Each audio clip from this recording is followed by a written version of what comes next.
Straub, you don't know anything that's going on. You've been off X for the most part. You haven't Yeah. followed this?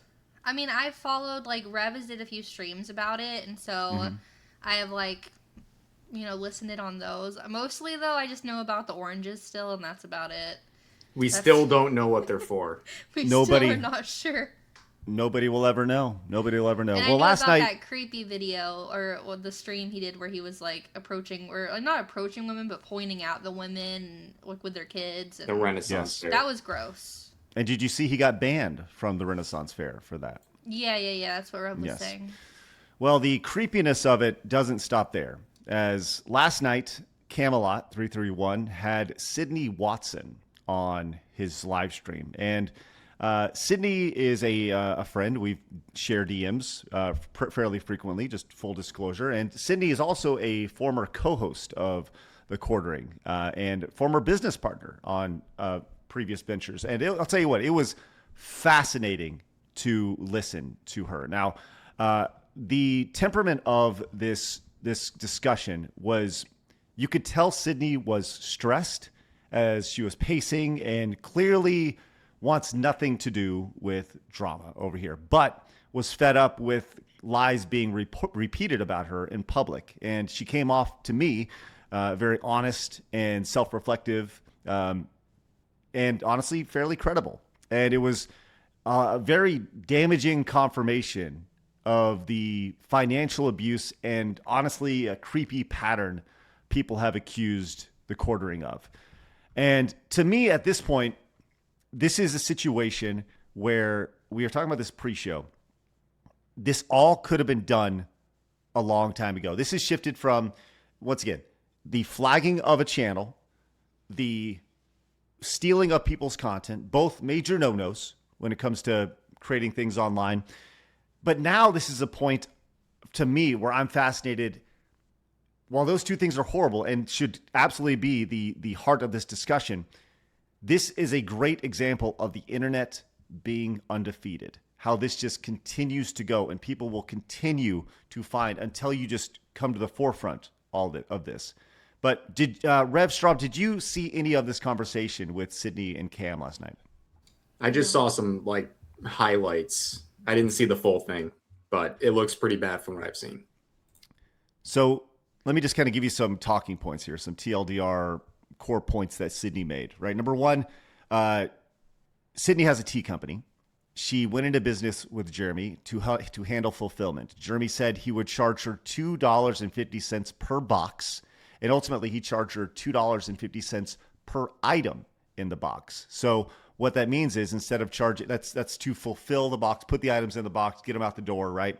So if somebody ordered 5 things of tea, he would then charge, instead of $2.50, $12.50. So totally destroying any sort of profit right here.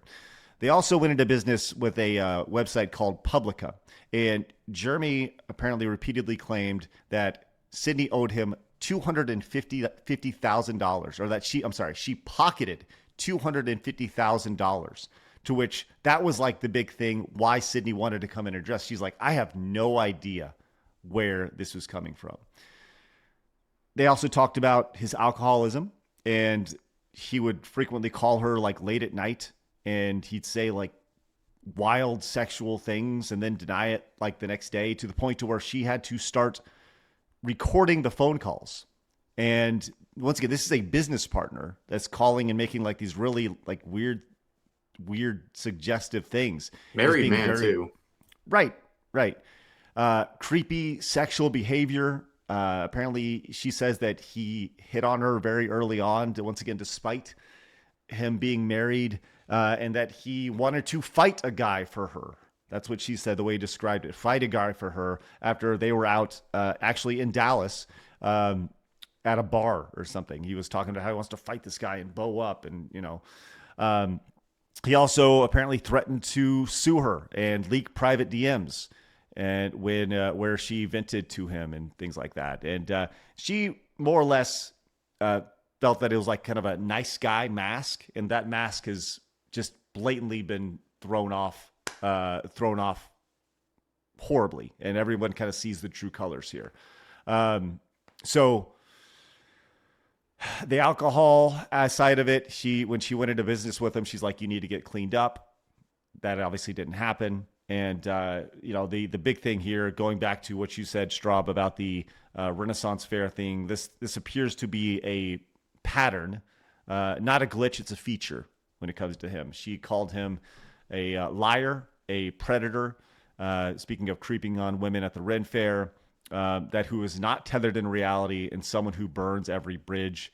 Once again, these are her words. And she hates being associated with him. And this was about 18 months ago. So, the pattern of behavior here, I guess, Rev, you're seeing all this. I've never seen anything like this before, where this just is a continuous downfall and a spiral unlike anything that really I've ever seen online. Yeah, I mean, I've covered like plenty of downfalls and all that related stuff, but this one has just been a slow burn for what? 6 weeks. I mean, it's not like he just started in controversy 6 weeks ago, but like it's all been avoidable up until this point, because if he just addressed stuff properly, or really didn't address anything, if he didn't make all these public and private comments about taking down channels and all these things, all this could have been avoided. But I've lost track, double, triple, quadrupling down on everything. And it's like so predictable. Every time I'd see him starting to tweet, I would start screenshotting everything because I know he's on another bender and he's going to delete everything in the next hour or so. And it went from like, man, this is a cringe moment to like, now we know like everyone's coming out with this stuff about him. And it's not surprising at all. I would say it's surprising, not that things are coming out, but that he refuses to stop it. He refuses to address the original issue here. And to me, I just go back to the blast radius of all this, of how it's affected so many people, co-hosts, friends of co-hosts, and former business partners. This guy has allegedly made people's life hell through various ways, and is currently making people's lives miserable and making his own life miserable. Straub, if you were the quartering in this situation with all this going on, what would you do? Oh, geez. Well, luckily I'm not. But, I don't... Thank goodness for me. Yeah, right? I would bring you down. No, I mean, at this point, like, are you saying, like, right now or in the beginning? What would I do? Well, let's take it. Like, in the beginning, somebody comes in and they say this, and I mean, what would be your strategy? Would you attack it head on, or would you just let it go? I would have taken your advice initially and made some kind of like genuine apology that I needed to make for the public stuff, and like really truly log off and just be away for a while and try and I guess like figure out your game plan of what you want to do when you return, because obviously he creates content for a living. This is his full-time thing, and I get that. Like, I'm not saying he needs to just, like, completely quit, but, like, take a serious little break. I'm sure you can afford a little break, and just, like, realize what's actually important in your life. And, but the thing is, though, is, like, you can say all these things, but whenever someone doesn't have their priorities aligned in that way, when they don't care, like, it seems like he just doesn't care. Because if he cared, he wouldn't be doing any of the things that he's doing. It's not like it's just slip-ups here and there. Even like, he goes on these benders, he gets drunk, it's worse. But even when he's sober, it's not like he sobers up and he's like, crap, I made a mistake. Like, he doubles and triples down on it. It seems like he just really doesn't care. And so for someone like that, I really don't know what the answer would be for them. Craig, do you have I guess actually maybe everyone here can answer. Mm-hmm. Do you guys have any examples of someone that's been in a situation, I know this is kind of unprecedented, where someone came back with a great response, against obviously really bad, things that were being accused or whatever, and as an example of what to do? Like, is there anyone you can think of? Right, I think it was like Jared, if I recall right, like the completionist did a bad job of, right? So is there any example of a good job that someone's done? Well, honestly, I would actually think that Jared actually did a good job, because Jared Jared, what he did was he stepped away for a good while. And then he brought facts, right? Which did shift the narrative a little bit, right? And what Jeremy's trying to do is just plow through it and ignore that it's even happening, where everybody can see in literally everything that he does that it's very much affecting him. And I think the best thing that you can do, I mentioned this the other day, is step away and do what pro wrestling does. Repackage himself, right? Totally step away, like for 6 months. Not like, oh, I'm going to get off X. No, I'm going to get off the internet for an extended amount of time, work on myself, truly work on myself, right? Go to rehab, go to the gym, make it a priority, make that my full-time job. Then after I have some sort of clarity as to how I'd like to move forward online, if I even want to move forward creating things online, then come back and then issue the statement saying, look, this is what happened. I'm sorry about it. I've taken these steps to improve myself. I'm going to do my best to earn back your trust as best as I possibly can. And then ultimately you put it in the hands of the audience, because at a certain, like, you will not win back everybody. You won't even win back half the people, but you can at least try to salvage something. But first you have to salvage yourself. And that's the most important thing. What do you do with your employees? Do you tell them to continue the show, or do you just shut down? I think it depends on whatever contracts he has. If, like, the rumor is that he has a contract with Rumble and he has to stream 5 days a week as part of that thing,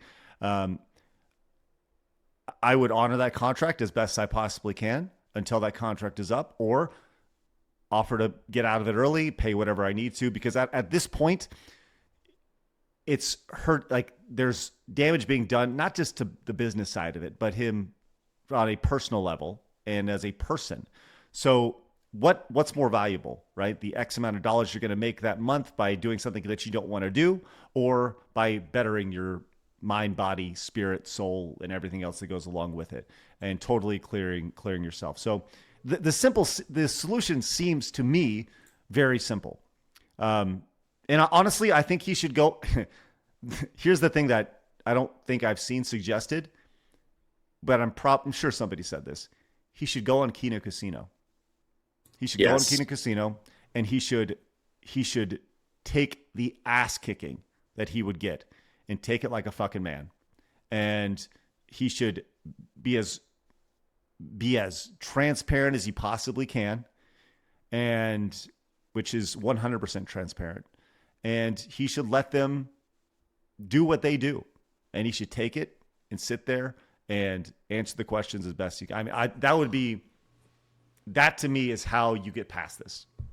My thing was, like, a couple weeks ago. I think if, like, halfway through this, if he just, like, fired up a live stream and just sat there and took a beating for an hour and was like, yeah, this was really bad, got locked in this mindset, and I just kept digging a bigger hole thinking I could push through all of it. Sorry for this, sorry for that. We wouldn't even gotten to this stage, but I feel like we're so past that opportunity. Like, he could still do that. He could still go on, like, Kino Casino and, like, take a beating and maybe salvage something, but I think he's gone past the window. And the other thing people were pointing out, like, is there a recent example of someone kind of pulling through this stuff? Like, a good recent example is Turkey Tom. He had, like, all these crazy allegations come out against him, but the difference between him and, like, the quartering is he was able to come out with receipts that completely cleared his name, and he turned things around really quick.